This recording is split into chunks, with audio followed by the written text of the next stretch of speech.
Welcome back to the It's Bigger Than Me podcast. I'm your host, Molly Gomez. Oh my goodness, I am so excited for this show today. Actually, I'm going to start over just because the green box was doing weird things. Okay. In three, two, and one. Welcome back to the It's Bigger Than Me podcast. I'm your host, Molly Gomez. I have been waiting for this interview for quite some time. I cannot wait to introduce you to Miss Amberly Lago. You've probably heard of her. She has been featured on so many different media publications for her story of when she was hit and was her life turned upside down from getting hit from a car, an SUV rather, over 30 surgeries. This woman, the minute I heard her speak on stage at an event back in, I believe it was 2025, I was just like resiliency. This woman Mhm. knows what it means to like conquer hard things. And I feel like so many of us need to have that reminder that hard things will come to us. Maybe they aren't fair, they are unfortunate, but it's how we approach it. It's how we are building character through it. And the minute I met Amberly, I said, "Oh my goodness, you are my person." Like I just knew there was an instant connection. So Amberly, welcome to the show. We are so excited to have you here. And for those who maybe haven't heard of you before, I would love for you to dive in to share a little bit more of your story before we get into the meat of the podcast today. Well, thank you. I am so grateful to be here. So thank you for having me on. And yeah, as you were giving me that amazing introduction, thank you. I was thinking getting through hard things, my husband and I have had to have a lot of humor through so many surgeries and hospital visits. And before we started recording, I was like, last year I was in the hospital 6 times. And, he always says, well, you just won't die. And then I had a friend give me a t-shirt that says, not dead yet. And I'm like, that's right, honey. I'm here to stay. I just keep getting back up. And I've realized that it's not necessarily your circumstances, it's how you view your circumstances, and it's a willingness to get back up sometimes again and again and again after failures or mistakes or challenges or roadblocks or hitting rock bottom. And so I think it's the resiliency that does get you back up, but I really believe that it's the joy that helps you have that fulfillment and sustain success. Because I think a lot of times, we're not taught to carry success and sustain ourselves, our health, mentally, physically, spiritually. And so through this journey, I've really learned ways to do that. Wow. I love that you brought up joy. I mean, what a paradigm shift, right? I mean, from somebody who has gone through so much, I mean, being a speaker that speaks all over the world, a best-selling author. I mean, somebody who has gotten their story out there and you've had to tell it many times. I'm sure there may be moments where the joy wasn't there, but there were obviously a lot of moments where there was. Let's talk about that a little bit because it obviously was a journey to get to the joy. People will say, okay, I have to push through. And scripture says, count it all as joy. And we will repeat that till the cows come home. However, do we believe it? So if we could build that bridge to where you built that bridge to belief that the joy was there, I would love to dive into that. Yeah, well, I would love to give your listeners, something that I do every single day that Yes. helps me to really ignite the joy, because I do feel like we have joy within us. And sometimes it's that light that starts, it's like barely a flicker, and we have to find ways to really light it up. And there were most definitely times when I was in the hospital and I didn't know if that was the day they were going to amputate my leg. I mean, thoughts that I had of, well, what if I can't walk again? What if my husband doesn't love me? What if I can't chase after my kids? I mean, it went on and on and on. And what I have found is there are absolutely ways that you can find joy through the journey. It's a choice. It's not when you get to the final destination, it's really choosing gratitude, presence, and purpose in the moment. And so there have been times when after I healed from this horrific motorcycle accident, that as an entrepreneur, I was like, wow, I am not feeling very joyous. Like, how is this joy escaping me? And it was when I was asked to write this book, Joy Through the Journey, that I thought, I can't write a book about joy through the journey if I'm not sparking some joy myself. And so I Mm. really had to pause And then this is what I do every single day. And I hope that it helps you listening. If you're dealing with pain or grief or struggle or whatever challenge, Spark, and it stands for shift your perspective, prioritize what really matters most, align with your vision, release what no longer serves you, and kindle connection. And by doing these things, it's going to allow you to really ignite that joy within. And so, shift your perspective. The easiest way to do that is with gratitude. I mean, gratitude is alchemy. It really gets you focused on the good, what you can do, instead of what you can't do. Prioritizing what matters most is your health. Like without your health, you can't enjoy all the other things. I know this all too well from being in the hospital over and over again. So prioritizing your soul care, whether that's, journaling, prayer for me, the first thing I do is wake up and I pray that connection with my higher power, who I call God.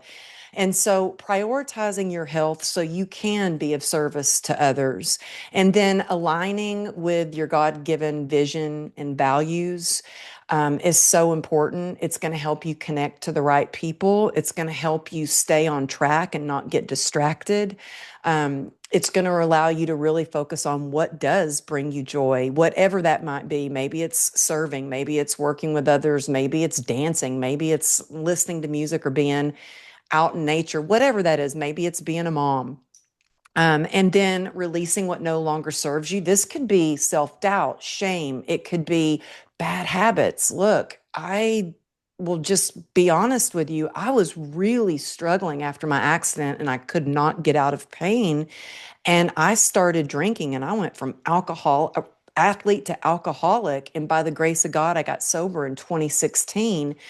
That was no longer serving me. And if I wanted to have a better life, I had to eliminate that. And so, really ask yourself, how's that working for you? Is it helping you or is it hurting you? Release maybe some of the people that are not good for you. I know that sounds kind of harsh, but maybe you can't release somebody that's a family member, but you can certainly put some time limits on how often you see them or spend time with them. And then the importance of kindling connection. This might be the most important part of the Spark methodology is you don't have to do it alone. For so long, I tried and it just didn't work. I would not be able to be sober, have the amazing opportunities I have to work with other people, to be on stages if I did not kindle connection. And so ask yourself, instead of trying to use your strength to suck it up and get through life alone, how can you use your strengths to be of service to help others and their success? And that's where true fulfillment and joy really is. Ooh, I love a good acronym and I love how it's so attainable. But it's the shift. It's if you choose to do these things, then you'll be able to see, joy that's in it. And obviously you mentioned that you went from athlete to alcoholic. So it doesn't mean there's going to be moments, or it means like there might be moments where there's a downward trend and we get to get out and stuff happens, but what we focus on matters. And obviously I can't Hmm. even imagine the pain of what you went through when that happened, let alone dozens and dozens of surgeries later of making that choice to get up, to push through the pain, having to go into another surgery. As you mentioned, our podcast was a little delayed because back when I first was like, hey, I would love to have you on the podcast, Amberly, you were in the midst of another surgery. And it was like, no Hmm. problem. Whenever it's supposed to be, it will be. But the thing that I love hearing the most throughout all of this, and you haven't said it, but this is the discernment of, I bet God is smiling so big right now of how you've been able to take this tragic situation of what happened, but you look at it and you're like, how can I go serve other people with this story? Where most people would sit in, this is what happened to me. That is my identity. That is my life story. It didn't stop there for you. And you kept going and being able to, how can I serve people? How can I go share this story where other people can be able to find the spark and the joy that they need? And for somebody who's listening to this right now, that is like, I definitely need a spark. I need some joy. And this sounds great, but just where do I go from here? I'm sure you've had those moments too. What could you Oh, say to them yeah. listening? Well, yeah, I tell you, last year, so if anyone anyone listening, if you have like a fur baby, a puppy, I had my dog Goldie for 14 years, and she was by my side through every surgery, through every sleepless night. I mean, she was always with me. And even though she was old, she passed away unexpectedly. And I've lost people. I had never felt grief like that. I could not stop crying. Mm. And I remember in that moment thinking, I just need a little reprieve. I just need to have a little bit of joy, stop crying. And so in that moment, I thought, well, what brings me joy? And I was like, well, putting up the Christmas tree. I think I put the Christmas tree up earlier than I ever had. Put it up, and I was like, that helped a little bit, brought me some joy. Then I thought, no, I really need to get out there and like do some what I call joy spotting. And I know that we have joy within us, but there are also things that happen, connections, energy, things that we see that light us up even more. And so I thought, well, I'm going to go to Home Goods because I love Home Goods. And the first thing I do, I walk in, and I am not kidding you. I bought it because I saw it. First thing I see is a sign that says joy. Oh, come And I was on. like, okay, that's a God wink. Thank you.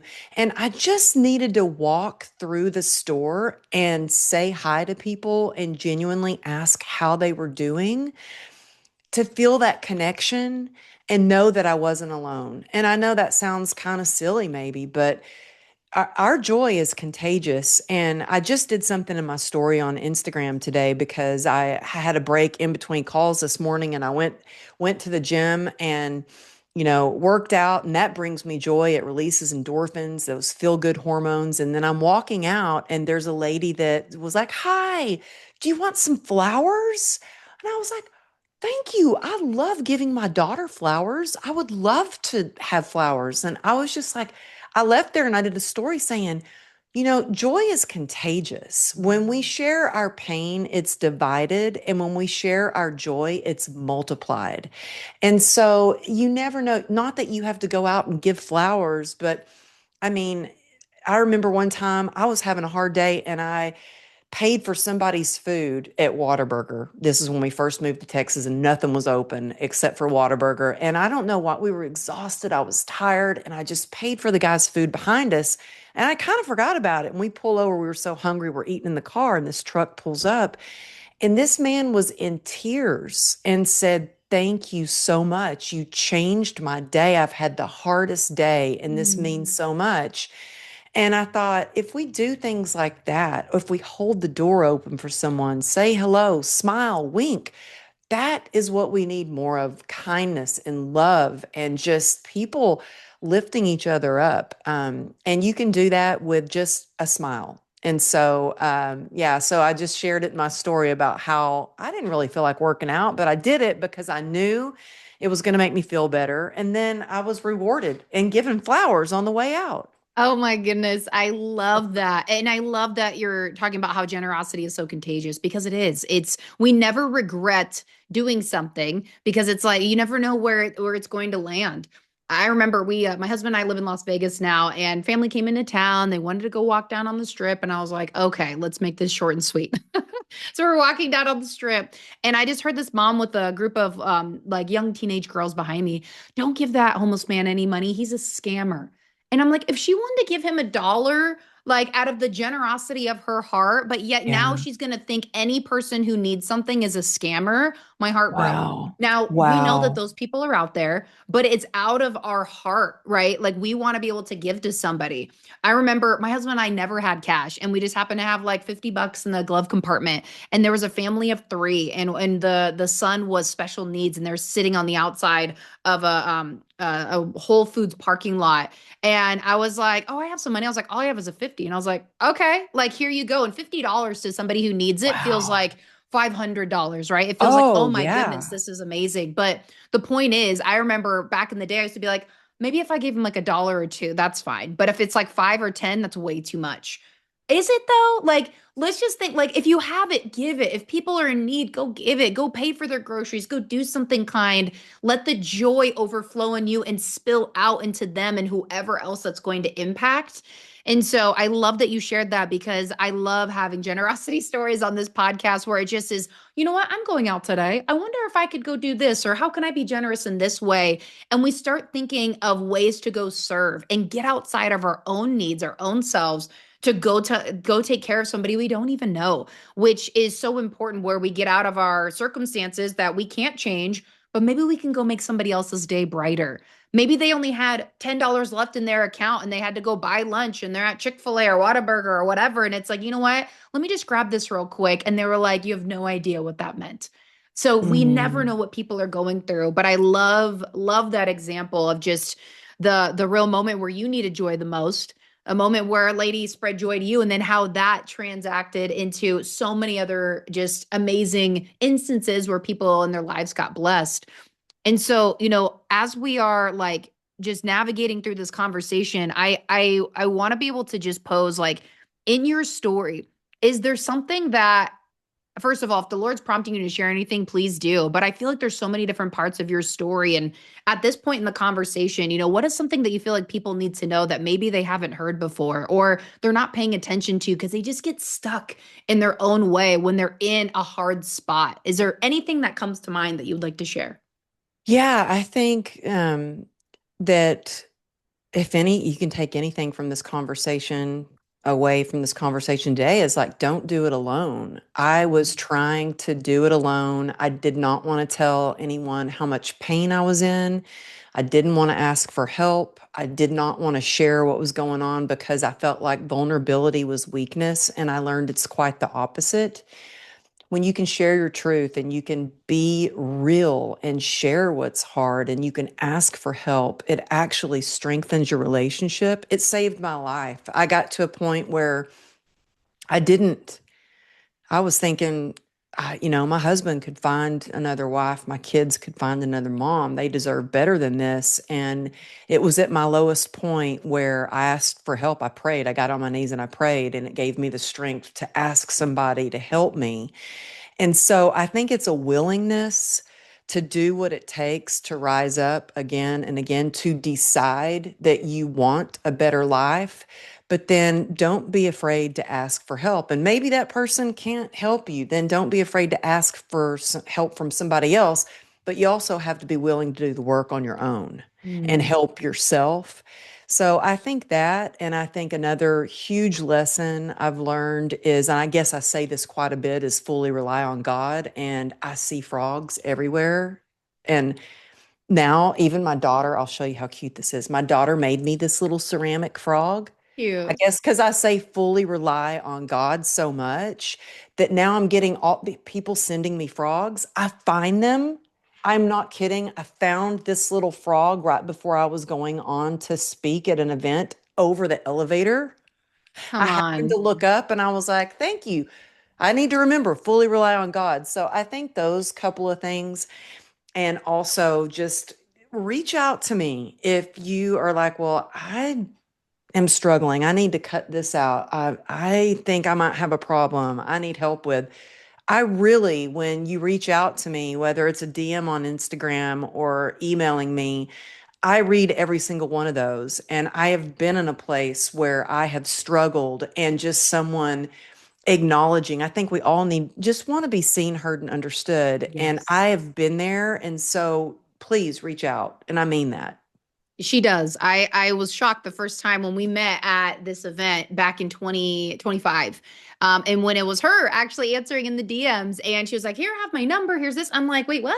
Because at a certain point people click into, "Oh, they have a team. She probably doesn't see it. She probably doesn't respond." She actually does. And I love that. I'm the same way. It's like that is a personal connection. That is a if somebody is like, "I need help. I need prayer. I need something." It's like I take that seriously because what an honor that you asked that I could be there and whatever it is that I can do, we know that God's going to use us as the vessel.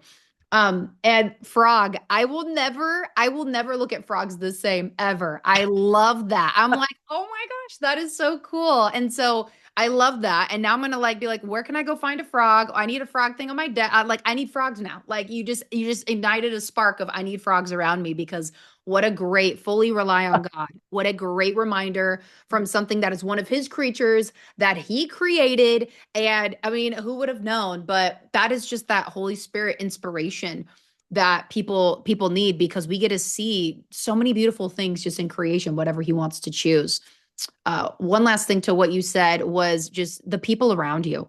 I had this conversation with a good friend of mine where her family is just her husband's going through a cancer battle. Her Mm. family is just so many things. She's just getting hit left and right.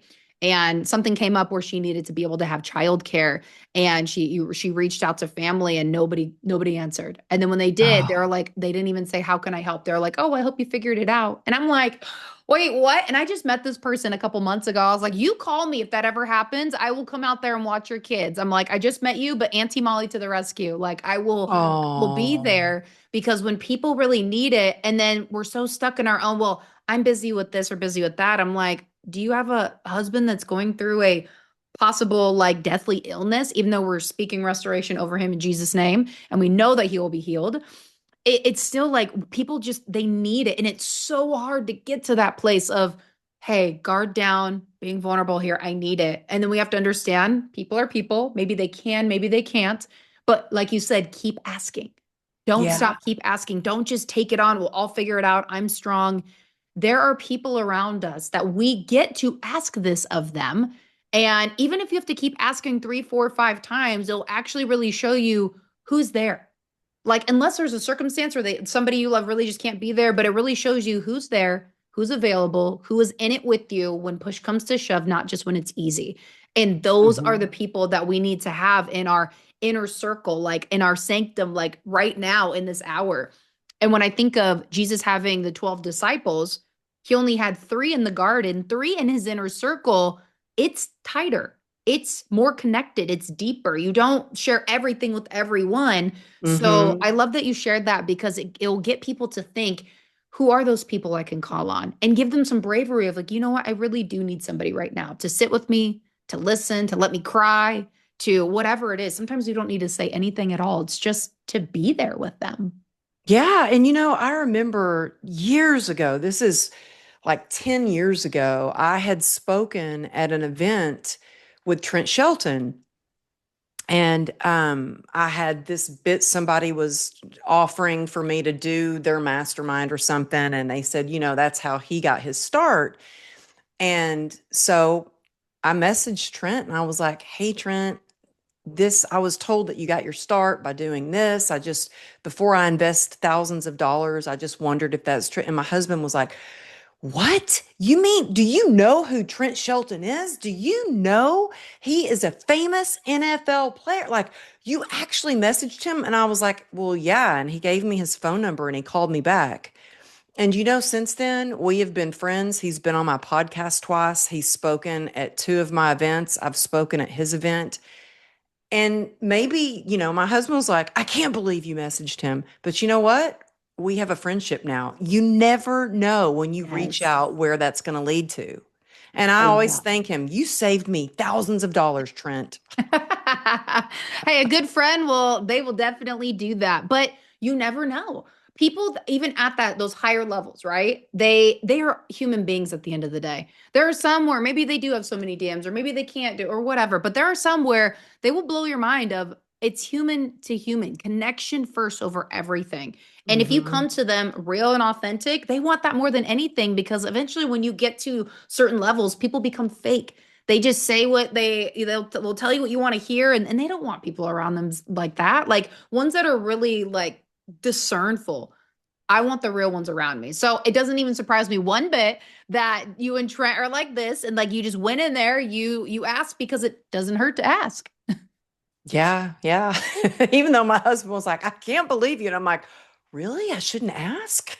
Well, if you don't ask, you won't receive. So I've had some of those conversations too, where I'm like, wow, I'm surprised, but then not at the end of the day. Lord, you made a way. So thank you for making a way. It was meant to be. So praise the Lord. As we're wrapping up this conversation, I love it. And we could just keep going back and forth.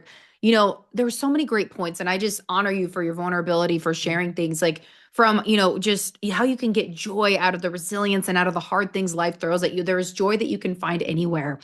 Of course, there will be links below. Everybody can connect with Amberly. Do it, message her, reach out, get in her atmosphere. I know she hosts events. She has incredible things that are coming up that are happening all the time. So definitely dive into those.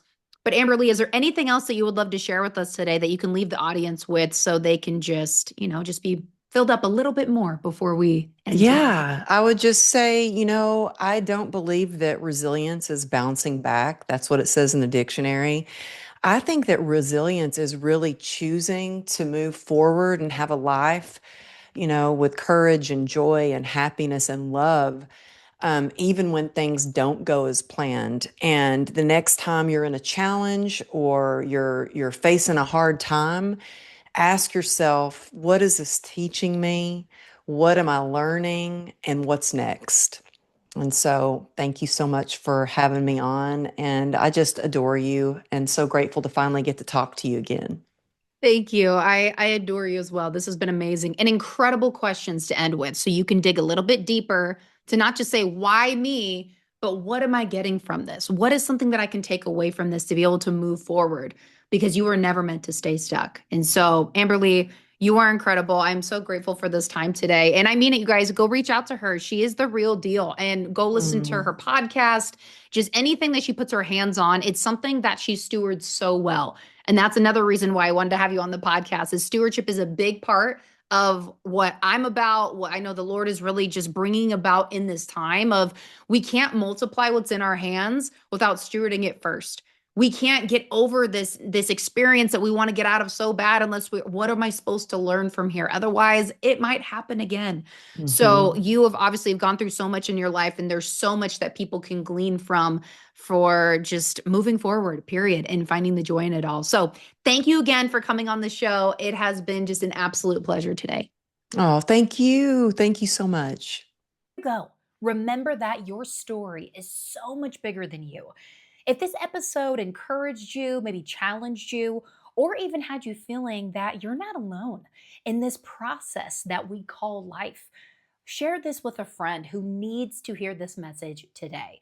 You can go ahead and connect with the guest that we had on today's show, or even myself. You'll find all those links to connect in the show notes below. And just know God is using even your voice to be mentorship to somebody else. Stay tuned for the next episode.